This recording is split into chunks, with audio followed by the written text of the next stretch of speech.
Welcome in, ladies and gentlemen, boys and girls, our Refugees podcast. Ted here, John here. Here talking everything DC United, Washington Spirit, Loudoun United, whatever tickles your fancy as far as DC soccer goes. We are probably covering and a little bit of U.S. National teams as well. John is right here with me after being gone for several weeks. What Latinx dish did you defile this while you're on your trip there, John? Oh, just pupusas again when I was in the stadium on Saturday, and I will do it. The problem, it's funny because I didn't want them, but I felt I needed the picture. So I was going to get something else, but I was like, I got to get this picture. So what I might do is next time I get them, just take a bunch of different pictures all over the stadium and then be like, this is from today. I did it just now. That's my only plan because there's other good things there that I want to eat. Fair enough. I have set you on this. I have set you on this path.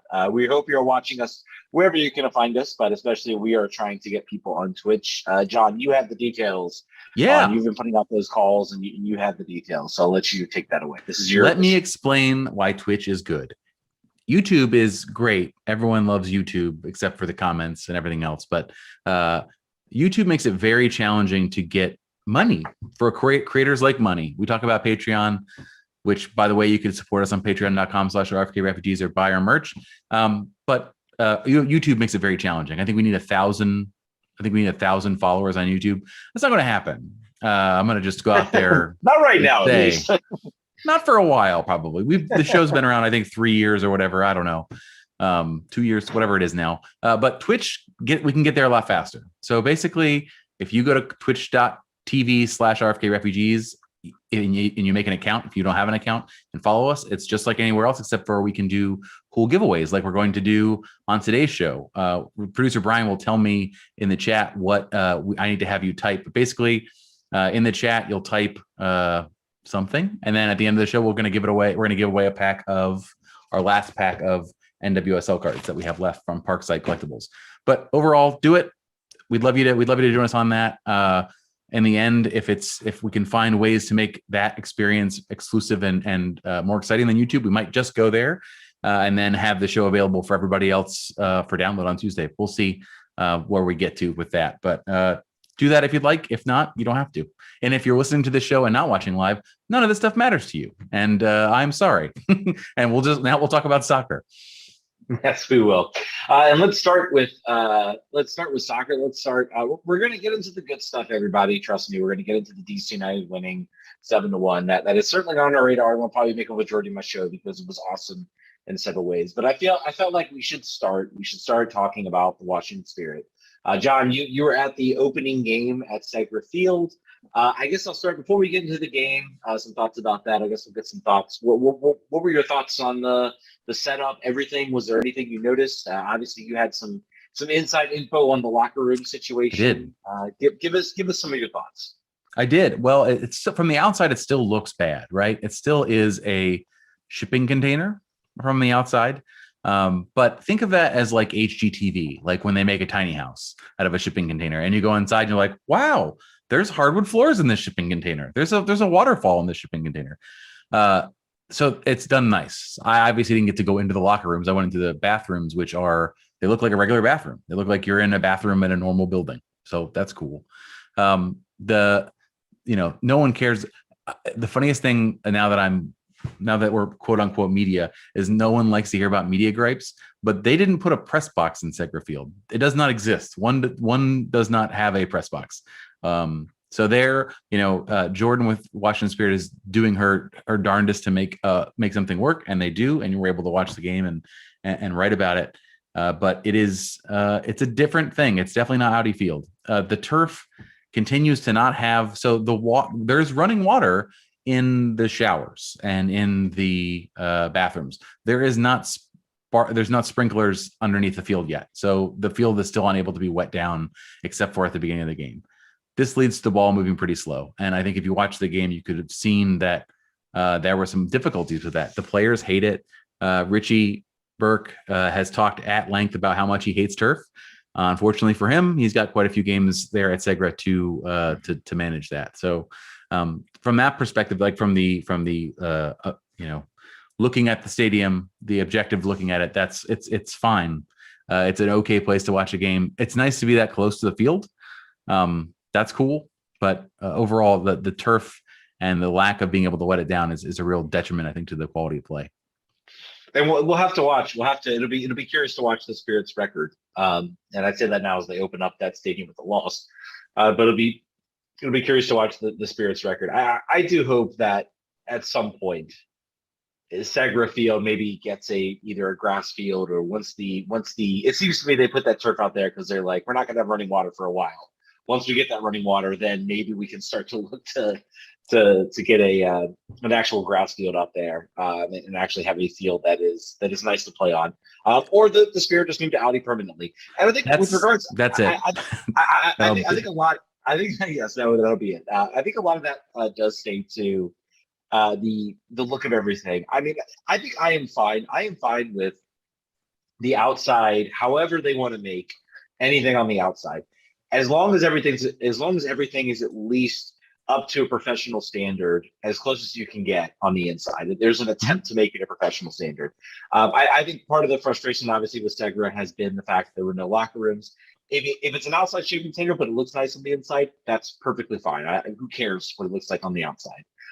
With regards, I think we saw Louisville, Racing Louisville posted a video of their really nice, impressive locker room that they have out of that field. That's great. It'd be awesome if the Spirit could get something like that at Segra or even at Audi to have a shared facility. But on the same front, it's not a deal breaker as long as it's respectable. People are treated with the players are clearly treated with respect by having professional facilities. So this is better than some of the other stadiums in NWSL. Yeah. So some of the other stadiums in NWSL, the locker rooms are like military situations where it's like a one sprinkler shower that everybody circles around. So this is better. It's one of those things where the more you find out, the more angry you get about the fact that there are stadiums that these players are playing in across the league that are like that.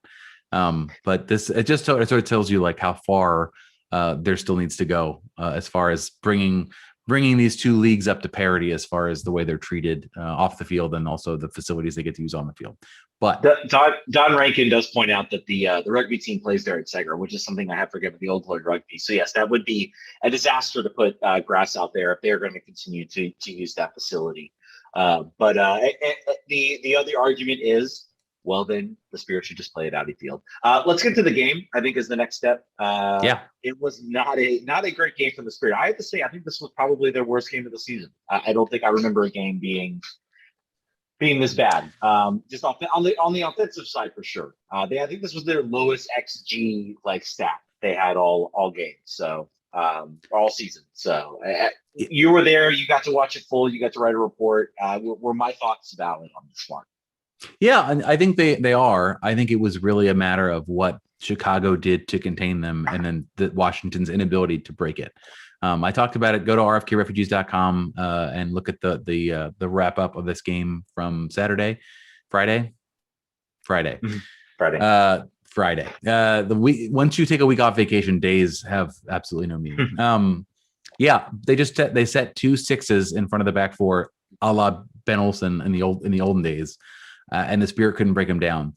They were content for much of the first half to pass around the back, just side to side, Clyde Sims style for just too much of the game, and they weren't able to break them down. They were sort of going over the top at the beginning of the game.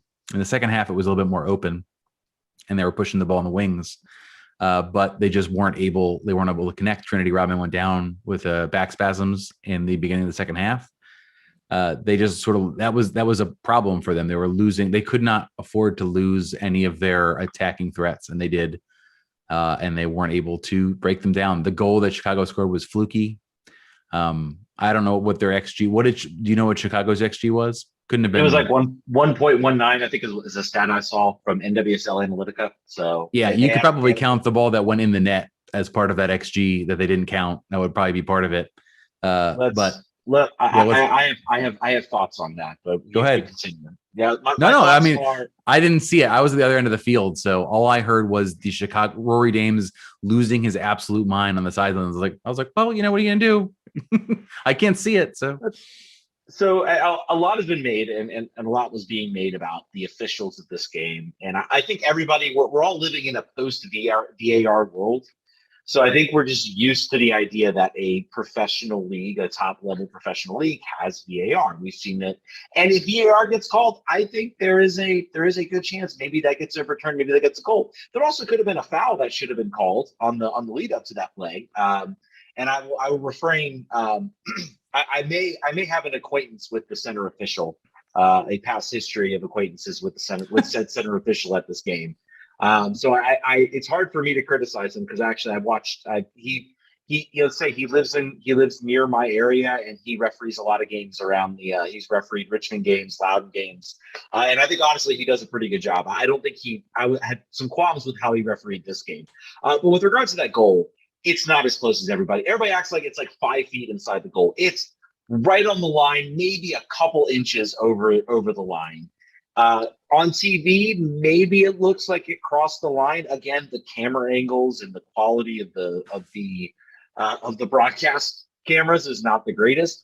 But let's not kid ourselves and think that somebody running full speed, an AR who probably is number one, has to sit on the second to last defender and then sprint full off a shot and try to get in position to where he or she can accurately judge that ball coming off the crossbar down and across the goal line. That is an incredibly difficult call for any referee to make. I know because it's happened to me while I've been refereeing, even in slow games, even in youth games. It is an incredibly difficult call, which is why we have things like goal line technology, VAR, that really the argument should be NWSL needs VAR. Like they need to have for those types of incidences. If you're not going to have goal line technology, you need VAR to make those calls, to give the referee a second look to see. And honestly, if the center referee had gone to VAR, looked at that, he might have said, "Yeah, that crossed the line. That's a goal. Good goal." So I think that's where I feel like a lot of the anger towards that is on the referees, and I'm like, that is nowhere near like anything close to being. No one on the broadcast even said, "Oh, that's a goal. What a goal." They had to look at the replay to see it. And, "Oh, yeah, that clearly crossed the line." What is the referee thinking? Come on, let's get it up. Yeah. Hey, Gregory. Yes. So I want VAR from U5 games. Sure. Why not? I'll take it. Ted is the referee's advocate. That is yes. that is part of Ted's duty here. Kelia Watt was. Until you do it, I do not trust your opinion on refereeing. Let's say that. I'll be stopped. Well, I never will, so you never can. Kelia Watt was in the first half was real handful. I think that obviously she deserved a goal in the second half with her efforts. Tegan McGrady had her hands full the whole game. I think they're just going to flush this game. They have North Carolina coming in to Audi Field this weekend. That's going to be a tough game. North Carolina has turned on the Jets. Lynn Williams, after she has been snubbed for the Olympics, is a woman possessed. She is first in the league in goals. So if you were able to bet NWSL on FanDuel, which you are not, a goal for Lynn Williams is a good bet. The Spirit defense is still very tight. They did not look super troubled in this game. There were numerous questions in the post game about sort of like, how does this team deal with not having their Olympians? And the coach and all the players like, dude, we're fine. That is not what we lost today. Our defense is good. We'll manage. So a tough game this Saturday. I would hope a draw would be suitable for me based on North Carolina's form. And sort of, I don't know what Trinity's status is going to be. It is very weird though, as a when you're looking at an 18-year-old or 19-year-old and her availability changes your expectations of the win already. She's already that integral to the attack where you're just like, man, she better be available or they might have a hard time. I will say, I think that the Red Stars were sort of the first team that was successful at keeping both of those players, both Ashley Sanchez and Trinity Rodman, very much at bay. They didn't really generate many opportunities. And that's the thing when you deal with young players, is, you're successful, but then how do you adjust when you're when suddenly people figure you out, and how do you maybe develop a way to sort of work around that? So I think that's going to be on them it's going to be on Richie, and it's going to be on both of them to sort of figure out, okay, how do we get around that? So how do we get around that? We will see how they do it. I think North Carolina is coming for blood. So make sure you tune. I mean, come to the game. I don't know what the weather's going to be like. Probably it will be very hot because it's 90,000 degrees tomorrow when I'm at a baseball game. So I assume it will be also hot again on Saturday. Or maybe we'll get a situation like we had on Saturday for DC United versus Toronto. I think we'll segue to that game. Beautiful weather. I was in Richmond. I was at the Richmond Kickers game. It was probably the only game where I didn't have my like shirt be like drenched in sweat after being like 90-degree humidity and with 100% humidity and all that wonderful stuff we deal with here in the Mid Atlantic region. Um, and DC United seemed to turn on the Jets and absolutely trounced, just demolished Toronto 7-1. Wow. I have all the goals listed. Do we want to just go through the goal, like every single goal? Do you want to go through every single moment of this game? Like how do you assess a game like this? I might you thinking as a podcaster, like Yeah, no, I think that's fine. I think overall the things we can just basically say are that was fun. That was extremely fun to see live. It was fun, I'm sure, Ted, to watch after the fact. Were you able to avoid spoilers? So funny story about that. So I did a really good job. Like I deleted football, like the little widget I have. I turned off all my Twitter notes. I did all of this prepare. I was like, I'm gonna focus. And then there's a goal that happens for North Texas in the game, and I didn't see it. I wanted to see the replay. So I stupidly, without thinking, and maybe a couple beers in the system, opened up the ESPN app and saw 4-1 DC United. And I went, oh, and I was like, well, there it is. So I was unable. I was unsuccessful in avoiding spoilers, but also the team won 7-1. So I'm going to watch that game regardless if I know the spoilers, and then watch it again too and see the. So really, it kind of worked out in that sense. I'm also really bad at keeping myself spoiler free. Usually, it ends. It probably would have ended at some point. I was prepared for that. Yeah, I think that's true. I thought all of the action we were getting on Twitter was going to blow your phone up. Just trying to think big picture things. Like you said, the weather was fantastic. The result obviously was fantastic, and we'll get into that. A thing I said as I left that I tweeted, I was just saying I took the metro. I never take the metro to the games lately because I live so far away. Usually I just drive and park. But it felt like, first of all, taking the metro makes me feel like I'm 22 again when I used to love Alexandria. So it was like a weird time machine. I was going to a game, wasn't going to RFK, but going to a game by myself on the metro at night. I was like, man, this is old days. I'm feeling spry. And then we win. I'm walking back. Bara and the rest of the supporter groups are having their drum circle outside in the concourse. Like, man, that feels like the old days. I'm walking to the metro. People are starting to just chant spontaneously, and everybody's joining in. I'm like, that feels like the old days walking a lot 8. And then just sort of the good vibes, like when you're on Twitter, where people are just like faving everything that has DC United in it. They're just in such a good mood. We're just like, it felt great. It felt like the old days were back, at least for one weekend. And we'll talk about how good DC United is overall if you look at where they were last year. But for whatever reason, it felt like a time capsule into, why I think all of us are actually fans. Like the good vibes when a win happens. It was there right away.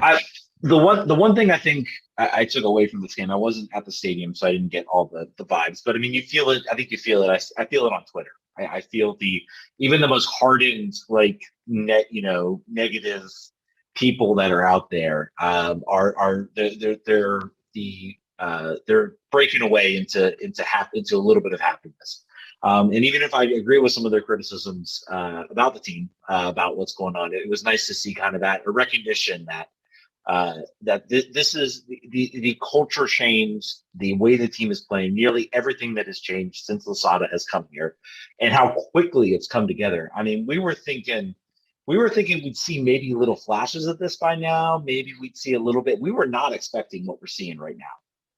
Even with how bad Toronto is going into this game, I was not expecting them to go out and just absolutely pace them. I felt good about our chances, but I was thinking, maybe 2-1, maybe 2-0, maybe it's that type of game. I was not expecting this. Obviously, the big thing right off the bat was Kevin Paredes getting his first goal, and that was a joy to watch. I think he ran faster celebrating the goal than he did actually running to score said goal. That was like the fastest I've ever seen him run. And just you could tell that was something he wanted, the team wanted. And that's what really caught me it was all the goals, seeing everybody celebrate, even players that are like on the bench that maybe are thinking they should start. are just having a good time and enjoying what's going on right now, and that's incredible to see. Yeah, Paredes, I was so afraid that he was going to get. So what the thing normally happens to him is when he gets in front of goal, he gets a little bit tense and then messes up, shoots over the bar, and that was a prime opportunity to do that because the ball was played across the mouth of the goal to him running on, and like very easy to blast that over the bar, and he does not. Cool thing about him celebrating is he celebrated the goal like 3 times in one celebration. Like he ran to the right, he celebrated. He ran to the left, he celebrated. He ran to the middle of the field, he went down on his knees and like I was like, man, this is awesome. You are extremely excited. This is great. And it is also too one thing that's different. Like I always like to call it the differences. In baseball, if you celebrated that much for something, they would throw at you. Like they would be like, this is not okay. You are going over the line. You've celebrated too much. But soccer is not baseball, as we often know. But it was a great, we're all so happy for him to finally get that goal, first of many for sure. And it was nicely taken. It was a good start right off the jump. You're thinking, cool. All right, great. That's all right. Now we just need one more goal. Maybe we'll hold on, play him tight, and then we'll be all right. But that's not how this game went at all. Yeah, and we talk about the second goal, a great ball over the top from Moreno, finds Bertha in space, he slots it home. DC United finally getting some finishing going in this year. Second goal in 2 games for Bertha. It ends up being the game-winning goal, which is because I mean everything else falls into it, but obviously Toronto gets a goal, which we'll talk about in a minute. I have some criticisms based on that. I mean, right now, Roberta, second goal. Obviously, Kamara gets a goal. The question, of course, becomes, I mean, is Roberta now the locked-in starting striker now? Or is there still a debate for you? I think there's a debate. I think Nigel does some things very well. I think Nigel presses very well. I think he's decent in the air. I think that if you look, and Ola retweeted this statistic because I think he likes to counter the narrative about what people think about him, is that he is. I don't have the number, and producer Brian, if you want to throw it somewhere, his goals per his expected goals and goals per 90 are very impressive. He's doing extremely well in that front. It's 70 something. It's outrageous how efficient he is when it does not appear that he is.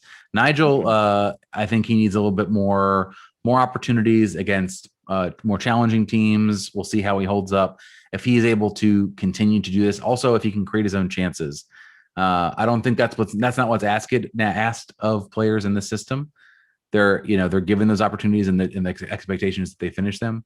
But that's another thing that could sort of tip the balance in his favor. I think they're pretty evenly matched right now, but it's good to have choices. It's good not to have one and then like 5 other guys that you could throw out there if you needed to.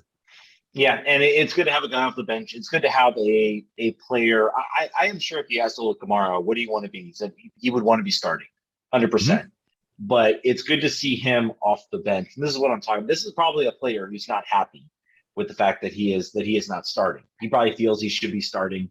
He's like anything. But he is still coming out, doing a role, coming off the bench, and still going out there and getting goals and finding a way to be involved in play. And I think that is something that's important. And that's really the nature of this team, is just it was 7 different goal scorers, which I think was a record. It was an own goal, yes, which, I think kind of would be nice.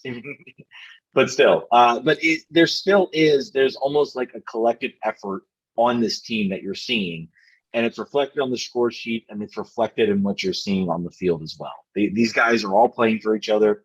There's no clicks. There's no like guys off to the side. There was a picture they posted, I think, on Twitter, where there was like a house party that I think was at Assad's house. I'm assuming because I think his dog is there. And all the team, even guys like we haven't really seen much. Jordi Rain is out there with his shirt open. Yes. Inside, and no one else is. And then also he's just vibing. He is vibing. And then Fred Briant was there. Like he was the lone gringo. So it looked like a fun party to be at, except for Jordi maybe being, did they come in from the pool maybe? And everyone else was like, all right, I'll put my shirt on. He was like, no, I'm not. I'm gonna let it hang loose. But yeah, so we got the numbers here. His XG over 90 is 0.72, and goals per 90 is 1.26, which is good. That's good. You'd want that Yeah. in your starting striker. So options are fantastic. Speaking of options for striker, we are basing this solely on powers of deduction, but Eric Sorga is no longer listed on the injury report, but is very much chilling in Estonia, just hanging out, having the best time of his life. I don't know if that's permanent. I don't know if they're waiting for a window to open, but you would assume at this point that he would be back. He went there, I think, ostensibly for international duty quite some time ago when he had an injury. So there are lots of Eric Sorga super fans that may be sad here in a couple months. We'll see, but just keep your eyes on that. If you're looking at it right now, DC United has a full roster right now. I think they even their academy guy, they're basically signing him, but he's being loaned to Loudoun basically to keep up that roster viability. And I think you're going to see some guys. I'm looking at guys like Jordi Reyna. I'm looking at guys like Eric Sorga. Maybe you find someplace for them to go if they're not going to be a part of this team. Eric Sorga, I think, is number one because right now maybe you're looking at maybe making a signing, but this team needs to clear roster space in order to go out and make a signing if they want to do it this year. And they're talking about being quiet. But we've heard them say they're going to be quiet in the past, and they have done something in the window. I don't think we're going to see this team just be 100% quiet in the window, even if it's within the league. I think even if there's some sort of machinations internally, strengthen where they need strength. But yeah, I would assume that there are some players who will no longer be here. Yeah, I'm assuming. I dropped anywhere.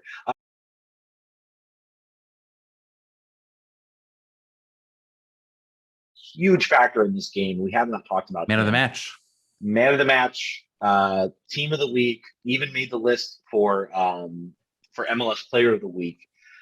He is a story that I think is developing in an incredible way. Just the fact that Losada had the audacity, and I think it was almost like an emergency type thing where they just threw him in at center back, and he did a good job at it. And now he's like, well, let's just keep it rolling. And then we're seeing more and more and more. I mean, this is a story that I think is pretty underrated. I think we do have a call coming in. Actually, we have a call from Eric, who was at the game. So I think we'll get him queued in if he's ready. Eric, are you there? Yeah. Hey, can you guys hear me? Yeah, we can hear you, man. Go right ahead. All right. Yeah. No, I was at the game. I actually had the option. I was like, so my dad's Danish, so I was, on cloud nine from the Euros earlier, and I was like, I mean, I'm already at a sports bar. What if I could go to the game, right? I just finished moving into a new apartment. I'm excited. I'm gonna go. Why not? I'll be there like 10 minutes late. What am I gonna miss? Kevin Paredes, Nigel Robertha, my guys, my boys. The team is on fire. They are electric. They are loving life. Smiles all around. It's just the stands. Everyone's having a great time. It's like, oh my God, it's amazing. I can't tell you the number of people who turned to me and were like, hey, it's my first game. Like, what do they say in Spanish over there? And I'm like, I know half the songs. Sure. We'll sing them together. Why not, guys? It was amazing. It was such a good time. Something I want to talk about, just everyone buying in. I think Hernan has just created this atmosphere that people are like, you know what? We are better than everyone thinks that we are. We are not, the sixth or seventh place team in the East. We are in the top two, in the top three. And, maybe that's true, maybe it's not. But the way that they're playing, they believe that. And I believe that they believe that, and that makes me as a fan feel amazing. Seeing Andy Nahar out there just, God, when what's his name? That defender slid into the supporter stands after Nahar does that one cutback and passes the ball to Knaus for the goal. The swagger. They're dreaming big and they are what is it? They're finishing through. They're pulling through on their dreams. Everyone is doing great. all of the younger guys, Griffin Yao gets out there. He says, "Hey, Moses Nyman, I saw your pass. I saw your pass to Ola. I'm going to pass one myself. I'm going to get an assist. But you know what? I'm going to grab a goal. I'm going to grab a goal. Who cares if I have 5 degrees of space to shoot the ball? Who cares if it's the 90th minute? I'm out there. I'm going for it." Kevin Paredes, 2nd minute. The guy has obviously wanted this goal for like months and months. And you say he was the fastest player when he ran to celebrate that goal? I'll do you one better. Griffin Yao sprinting freaking like 80 yards down the field to Ola Kamara, who turns around and you can see surprise in his eyes. He's like, "Oh God, he's right here to celebrate with me." Like everyone. I don't know. I'm sorry. I'm just in a state of euphoria. I just wanted to yeah, no, man. Energy. Thank you. I don't know. That's the thing we were wishing that we were going to go live right after the game, because that was how everybody was feeling. But yeah, I think it's funny that was a lot of people's first games. So they're like, all right, so that's like normal, right? We should score 4, 5, 6, 7. That's normal. Absolutely. Come back again when we play Philadelphia. Yeah. And then same thing. Yeah, same thing. Anything else? Just want to say one minor thing that I don't know if I'm looking for the dark cloud in my silver lining of a 7-1 win. Bill Hamid had a couple moments where he looked a little shaky. I don't know. His defenders were putting him in horrible positions. Like, there were 3 or 4 needless back passes that put him in no-win situations. He didn't do great at getting out of them. They didn't result in any goals per se. I think that at least is good. But his defenders were hanging him out to dry over and over again for no reason. I was very frustrated in the first half when they were doing that. Just one final note before I hang up. Andy Nahar, I don't want to see him anywhere other than center back. I don't think anyone is prepared for him there. I don't think any team has a game plan that plans for a center back to become a forward in the middle of the game multiple times. So I hope to see it more often. Good night and God bless you. Eric, take care, buddy. Yeah, take care. Yeah. And Nahar actually we transitioned to the right wing towards the end of the game. So he was playing forward closer to goal. That was interesting. But let's get back to the goal breakdowns and the things that we want. Yeah, and Angus does point out he did play center back in the back 3 for Anderlecht under that assistant coach. So clearly there was I think he's talking about the assistant coach we hired from there. So clearly there was a method. I guess it's more. I was not expecting Andy Nahar to come in as a center back this season. I don't think anybody was. But he creates that goal, can now serve the goal. The bad giveaway, I think, on the Toronto goal, I think does worth mentioning, because it's the bad giveaway from Heinzike, who finds Bradley, who does probably the only good thing in the game, and that he chips the ball over, finds Akinola, who finishes it. Both him and I didn't notice really much from Andy, but I did know Pines and Heinzike had at least a couple times when they were trying to play that, maybe they played that quick ball vertical, and it got intercepted, and it turned into a Toronto chance. So while we're all super hyped, and it is significant when a team, even against a bad team, just goes and says, we are just going to dominate you. We're going to win. We have seen so many times that DC teams have played down to their opponent. They did not do that this time. They absolutely just dominated, and you can't score 7 goals and not dominate a game.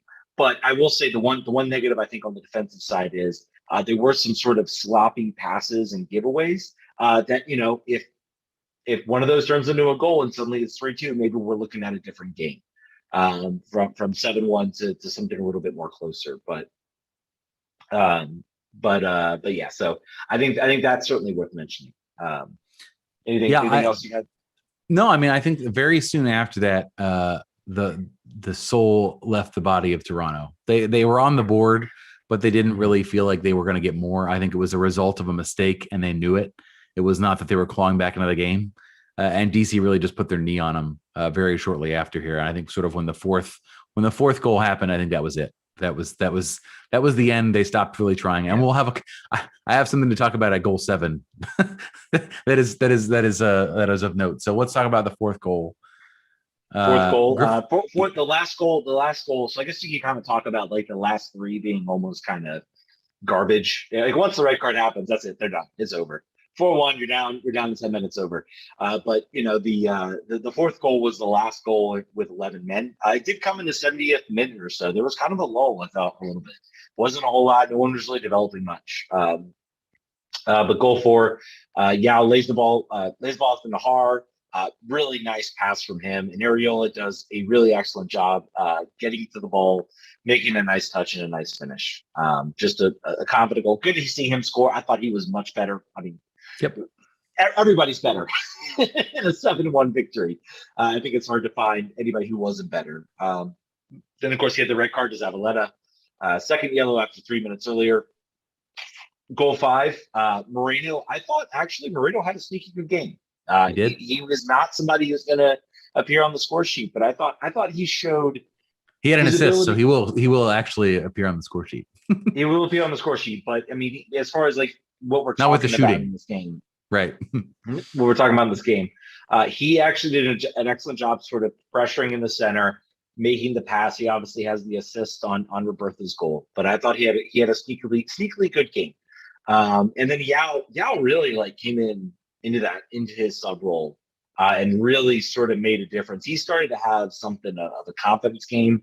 I don't know if he necessarily like breaks through in the starting lineup, but he's certainly a player that off the bench you have something. And I think that's been the biggest thing sort of this year. DC's got depth. Like, I mean, 2020 Areola goes away, this whole team falls apart. 2021 Areola goes away. I was like, okay, Flores is coming back from injury. We got Perez, we got Griffin Yao, we got some options there. Yeah, I think that Yao benefited, and all of the subs, Yamil Assad also. Normally, when subs come on and a game is decided, they just sort of playing out the string. These guys played like people who wanted to get more minutes, and they just put the sword to Toronto, and they did not care that the game was over. They didn't care at all because they're saying, I'm out here to get more minutes, and this is what's going to get me there. Yao was, Don Rankin just said that Yao was shot out of a cannon. Basically, he's like, I'm not getting the opportunities I think I deserve. I think I should be on the field more. So I have before me a beaten and demoralized Toronto side playing with 10 men. I am going to destroy them. I am going to make them not want to play soccer anymore. And he did. He was a terror. And I want to get to the 7th goal. So the 6th goal is you have here marked as the best team goal of the bunch, and I would agree with that. Yeah, it was just, I mean, Paredes gets the interception, plays it to Assad, lays it off. Nyman with just a great pass over the top, finds Areola. Cross takes a bit of a deflection, but it finds it into Assad, who heads it home.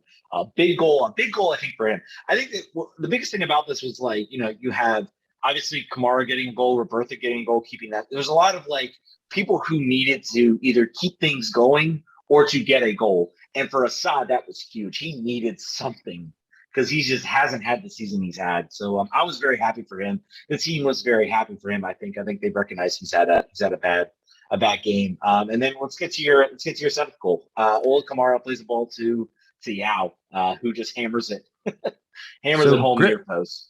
So if you were watching from the angle I saw, so he was running towards me.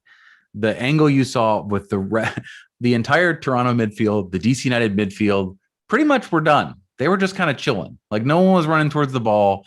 There were 3 defenders and there was Yao.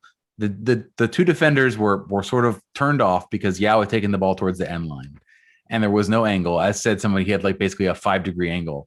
He shoots and scores.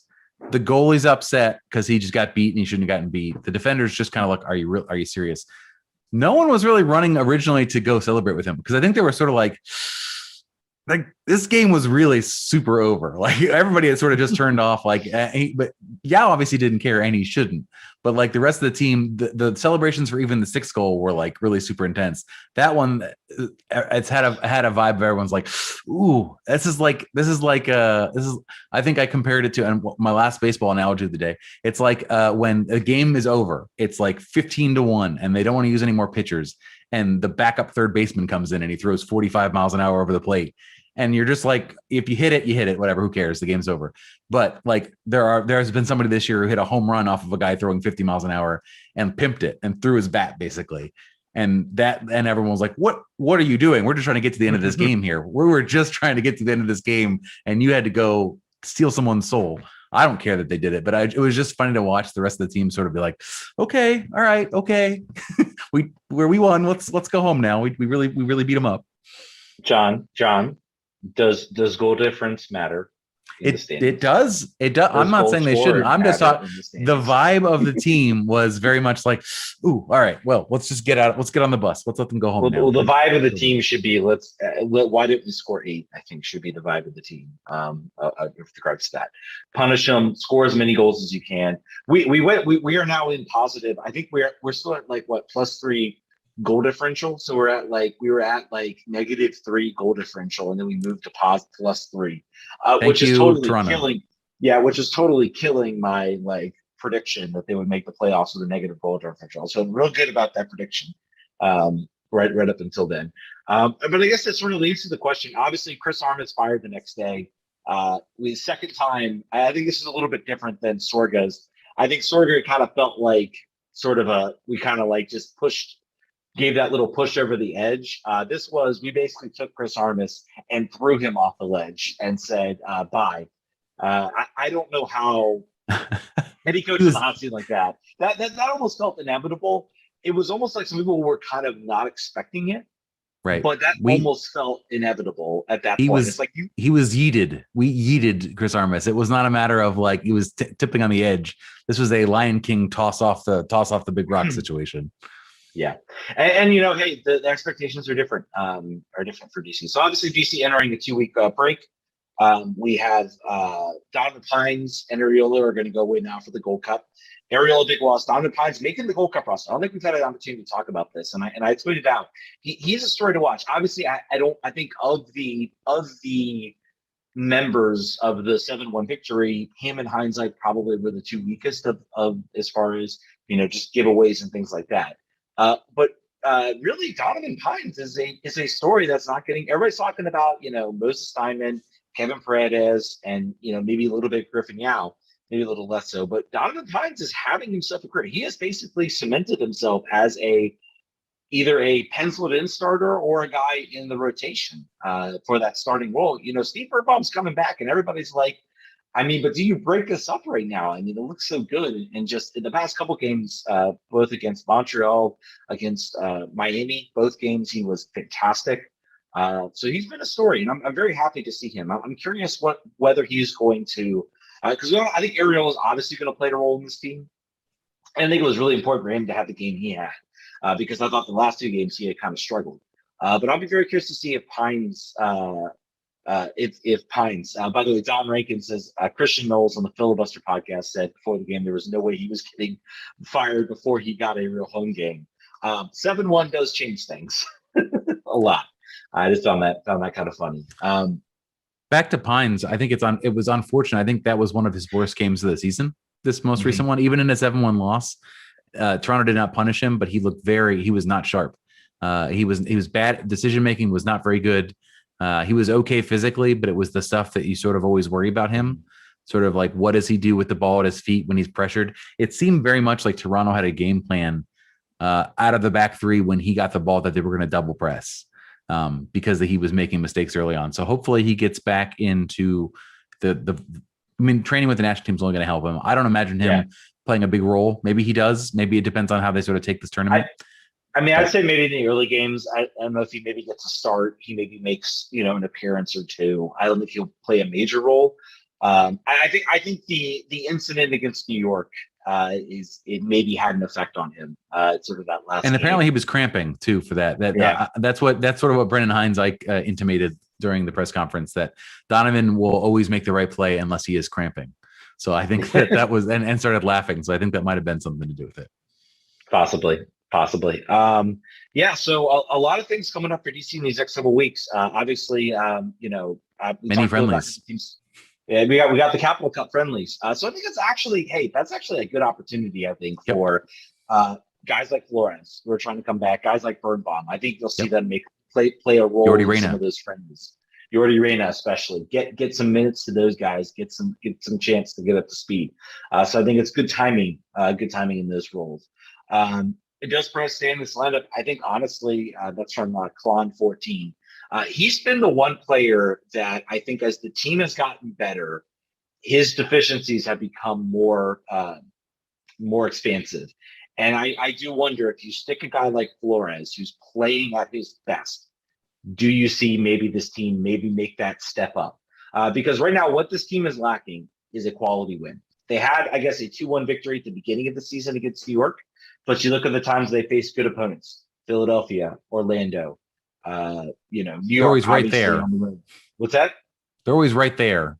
Yeah. It's always very close. So they just have to come out on the wrong side of it. Right now, they are doing the things that a playoff team does. You're beating the opponents that you should beat: Miami, Toronto, Miami again, Chicago. You're doing those types of things, but you are challenging the upper echelon, so to speak. But right now, if you want to sort of establish yourself, you need to go out and need to get results against Philly, against teams like Philly, against teams like Orlando, against teams like New England as well. So when we start doing that, I think that's where. And I think you look at a guy like Flores. He's your designated player. He is your highest paid player on this team. That's the guy that could potentially help you get there. Whether it happens or not is up to him. What's that? He'll be on the field when he's healthy. The question was, does Perez get displaced? Absolutely, he does. Yes. That's just going to happen. So we've got real quick. Before we continue on, we've got Rich on the line who wants to talk about Donovan Pines and also apologize to Junior Moreno, a man he has quite often maligned. So Rich, if you're on. Rich, my man, welcome in. Guys. Yes. I feel like you need to answer, man. You've been harping on Junior Moreno. You've been a long time critic of him. So go ahead, my friend. I do. I'm gonna have to prostrate myself at the altar and say, Junior, I apologize. It wasn't you. It was Ben. I mean, obviously, it was the way Ben was telling him to play, and I mean, it's not that it's Ben's fault. That's just Ben's system, and I think that the way he wanted Junior to play didn't really fit him, and he was kind of stuck in the middle between defending and attacking. But we can see now that, he is a national team quality player, and he's moving forward, and doing stuff, and I think that his stint there on his national team really had him. He's revved up right now, so I apologize. He's way better than I thought he was. We'll pass it on. I still don't think Ola is doing much, but what I want to say is that I think that it seems to me like it would be better if they had Don's. So really, they're playing three backs. They're not really those wing backs are not. They're playing wing. They're not really back. They come back defensively, but we're playing three back, and I think Donovan Pines fits better right in the middle. And I think Hans Dyke moving to the left. I mean, maybe he just doesn't have a left foot, but we've seen that Donovan Pines ain't great when he gets outside. He's better in the box, and I think that would be a better fit for him, But I really had fun, and I love that Yao goal. I thought it was awesome. I don't care, like we said in the chat, finish them. We just, Toronto I want to be clear. Stuck it in our face. I want to be clear. I am not against the scoring of the goals. I was only sharing what my feelings were. The rest of the team, they seem to feel it on themselves. I also think score as many goals. I think I said we want 8 after he scored that. So just want to be clear. The chat. I got the vibe. The chat was thinking I was saying it was uncouth, not uncouth. Love it. Keep going. Sorry. Go ahead, Rich. Okay. So at any rate, I'm down in West Palm Beach awaiting the storm. So I'll just listen for you guys. All right. Enjoy. Stay safe, Rich. Thanks, Rich. Thanks for calling in, man. Yep. And I think Moreno is not. And I think also one thing that maybe she could talk about is there's actual competition for his spot. And I think that's what you're seeing across the board is that players elevate their games, number one, when they're happy and they're under a coach that is playing a system that they agree with. And I think you're seeing a bit of that. A lot of it too is competition. Ola Kamara is raising his game because he's got competition with Roberto. You talk about on the wings, Perez is raising his game because he knows he's got Edison Flores coming after him. You're talking about defensively. You've got players like the players that were locked in certain. Moreno's one of them. You have Nyman sitting right there, basically pushing him almost out of a role. And I think those types of things are important in the team, and those are things that we didn't have in 2020, we didn't have in 2019. It is still so nice, so nice. And this isn't a criticism. We love Ben. I love Ben, but it certainly feels like this team is no longer just like 12, 13 players deep. There is 14, 15, 16, 17. When you're getting into games now, you have guys subbing in that you're like, oh yeah, that makes sense. Bring him on. He'll change the game. He'll do things like this. And that hasn't been the case at DC in a long time. And a large part of that also is too young players like Moses Simon, Griffin Yao, and Kevin Paredes making appearances and challenging for those spots. And I have started to question. I think we all looked at some of the guys that have come through here under the Olsen era and never got appearances, never got chances. I mean, Kevin Paredes was not on anybody's radar. Griffin Yao wasn't really on anybody's radar, and Pine certainly wasn't on anybody's radar. This season, and a coach willing to say, I trust you to go get this done. Suddenly they're getting playing time. They're getting a chance to show what it is. It's not perfect. Paredes didn't have the best start to the season, I thought. I thought he was still doing a lot of things he was, but he gets those appearances, he gets those chances, and suddenly he starts looking a lot better. So I have started to question a little bit of that. I would say Paredes of the three had the best 2020. So as far as like players you might have been expecting to make that big leap, I think that might have been him. And he came into the season injured. But it is since he's been back, he has been. I went to the game with my friend and her son, and he pointed out that like he is, when he's on the field, he looks like the best player. He's the youngest player, but he looks like the best player. He looks like he is the most motivated and speedy and tricky, and all the things that you look at. Sort of has like some of the elements, the Lucho trickiness and elusiveness and evasiveness that sort of not all players have. And I think he does right out of the box. And I'll be honest, to me, and I still think Moses Simon has the highest ceiling. I still think Moses is playing in Germany in the Bundesliga in like 2 years. My money would be on it. There was a bet for like when he gets sold, it's next summer for him. Yeah, maybe so. I truly believe that. Paredes, I had said maybe was more of a solid MLS player at his ceiling, and that maybe still be true. I don't necessarily see him as a Premier League player or anything like that. But I think if he can continue to add scoring to the rest of the components that he has, particularly playing out of that wing position or that wing back position, that's a valuable spot. Like that's a spot that draws dollars in the international market. So that's also, I think, where he's seen on the national team too, which is only benefits him. So if he can work his way from a practice, I think this practice for this tournament, for being on the practice squad, will be beneficial to get eyes on him and maybe see him in friendlies next year and actually on the field. It's I think he's maybe the second one to go. Griffin is now feeling to me, and it's not fair to say this because he hasn't gotten a lot of opportunities, and maybe he will more now, but he's now more seeming like your ceiling is a Paul, like a little bit like a Paul Areola. And that's fine. Yeah. It'd be great if we can backfill his spot with Griffin when Paul goes, whenever he goes. That would be awesome from an academy pipeline perspective. Awesome. I'm not ready to say, because Griffin now is still like what, 18? He's a Is baby. that correct? Yes. Mm-hmm. Yeah, he's still. I mean, we're still talking about a lot of these guys that are 18. I'm not ready to sort of write him. I mean, he could take the Tommy Thompson route, which is he becomes a very solid player for that team. Would love that. Certainly is a route he could go. And Bill Hamid. Bill Hamid as well. I think there's some other factors for Bill Hamid that maybe don't get talked about. No, I'm saying like I'm saying he could follow the Bill Hamid path of being a dependable hometown guy, and that has a great long career. That works too. And if that becomes our ceiling, because I think right now what we've seen time and time again, we've seen young players come in, not get opportunities, and start to kind of fade. And I feel like maybe I was sort of maybe worried about that with Griffin. And then he has a game like this, and I'm like, okay, there's something here. There's something growing.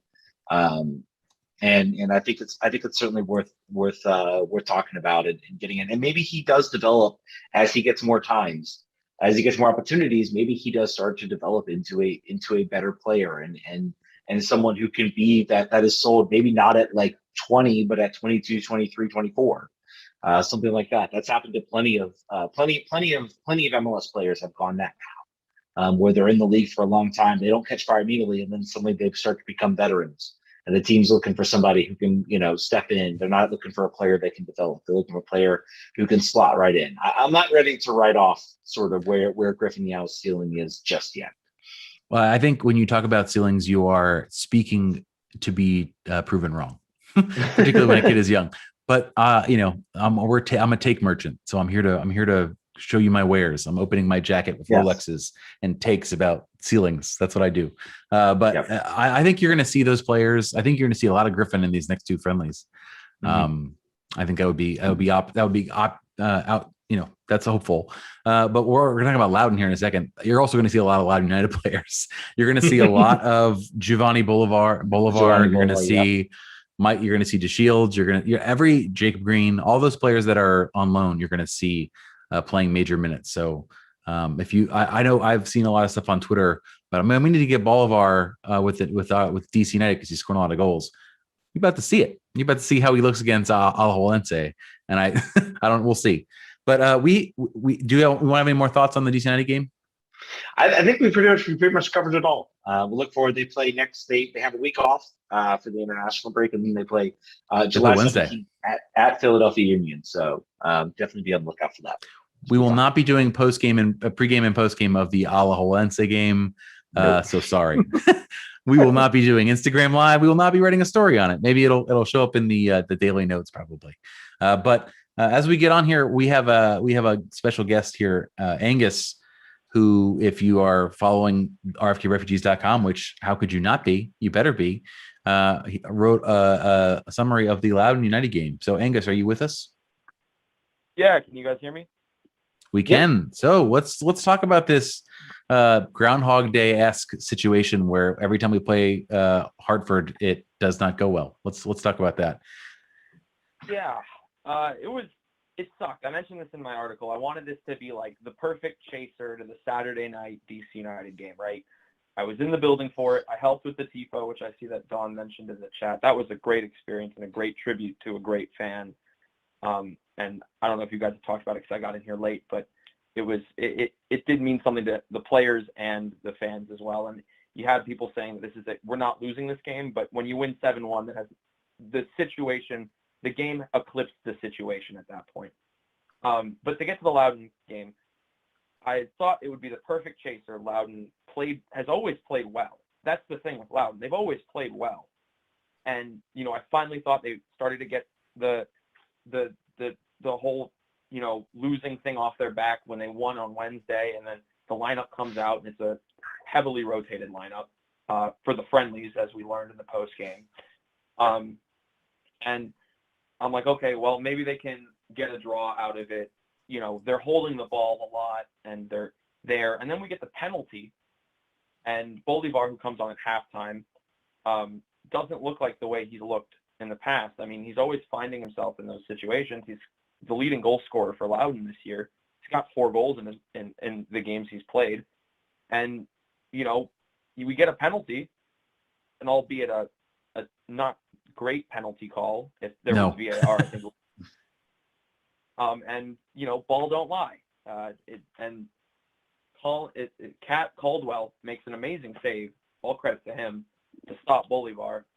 And 6 minutes later, Hartford scored. And that was kind of all she wrote. I mean, Loudoun still had some chances, but I forget the name of the striker that Hartford brought on, because it's like Preston. He played for Las Vegas last year. He came on and completely changed the game for Hartford. He had the hockey assist on the first goal.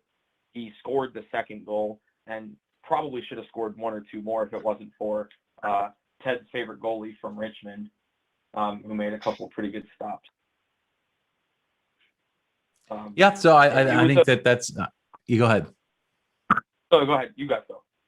I was just going to say that I think that's we were all hoping that and honestly in the first half, I think going into the half scoreless, I think was a surprise from my perspective, just at sort of where Hartford had usually played Loudoun. The fact that Loudoun had heavily rotated their starters out, that was probably the best case scenario going into halftime.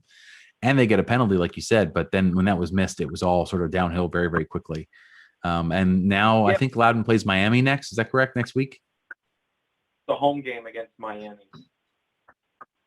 who they played tough. They had 37,000 shots against them last time when Miami had 10 men, I think, if I remember correctly. That was also a 2-1 loss. So yep, we'll see how that goes.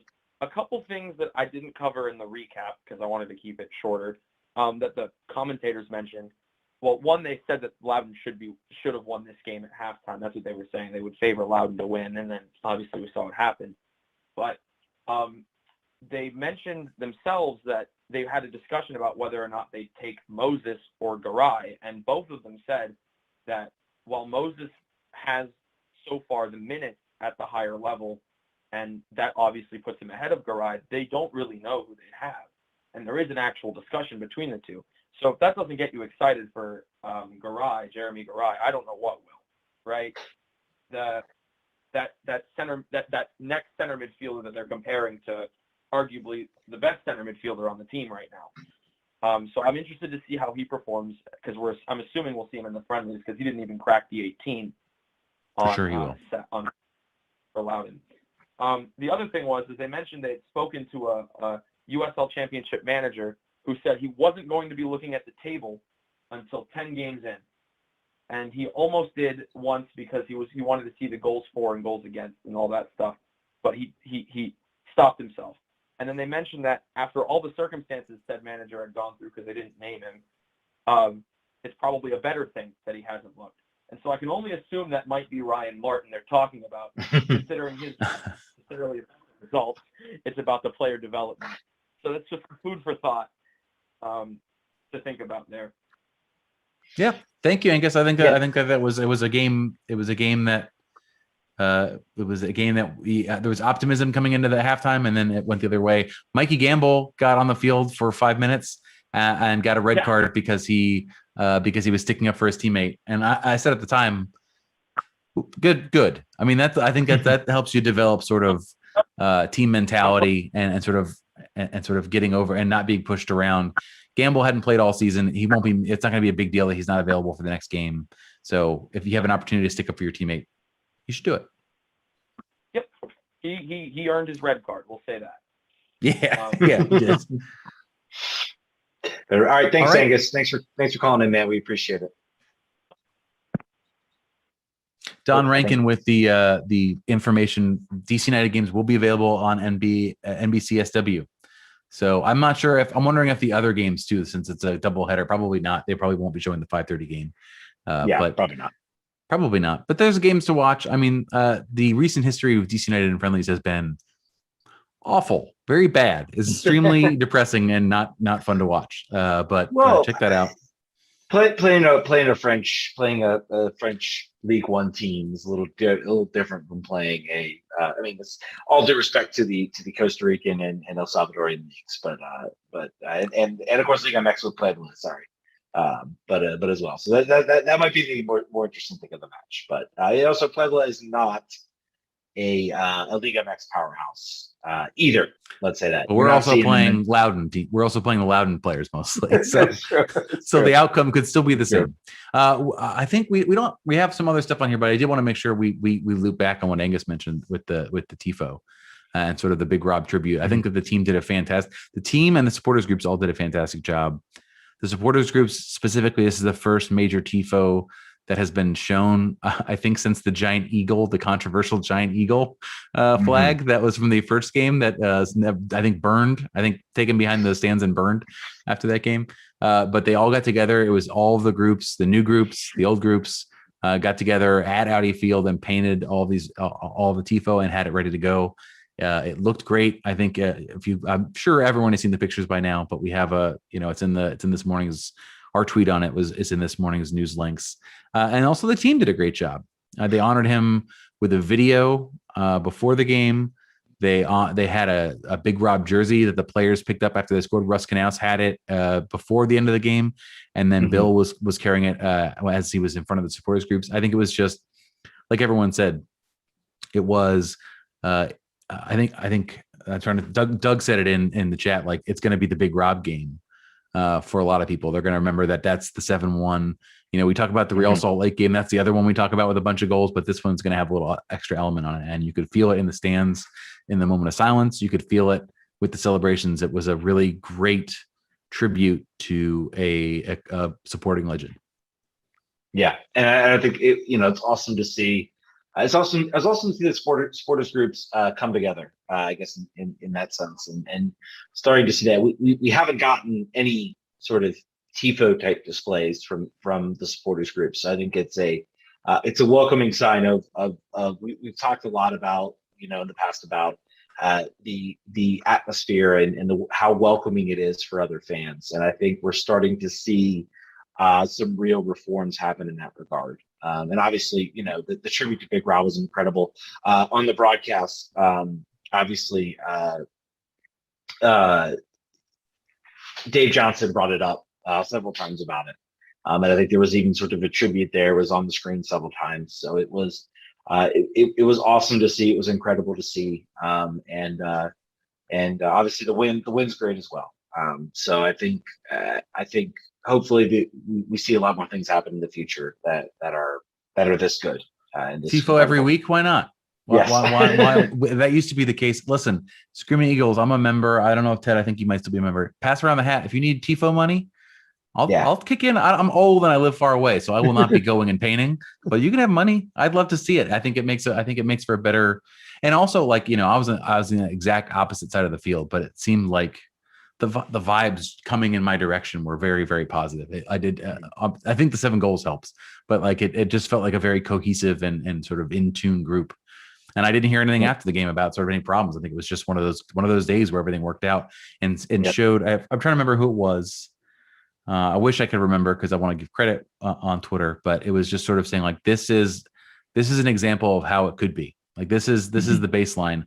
All these groups working together, putting product together, not worrying who is getting credit for which part of it, just doing it as an entire group and having that be the focus. And that's what should be happening. That's what always should have been happening. And I think new leadership allows that to happen. And that's where we're at. We're having people that are taking ownership of the groups, ownership of leadership, and talking about taking the groups in new directions. And that's how you get past the entrenched rivalries and the entrenched old beefs. That's how you get rid of them, by moving on and having new people that don't have them. So long-winded, but it was great tribute. And I hope we see more of that cooperation, because it only makes the stadium harder to play at for opposing fans and more enjoyable for people who are watching it. Brings more people in too. I think that's not having the animosity helps. You bring people to the games and they have a good time. They then want to come back.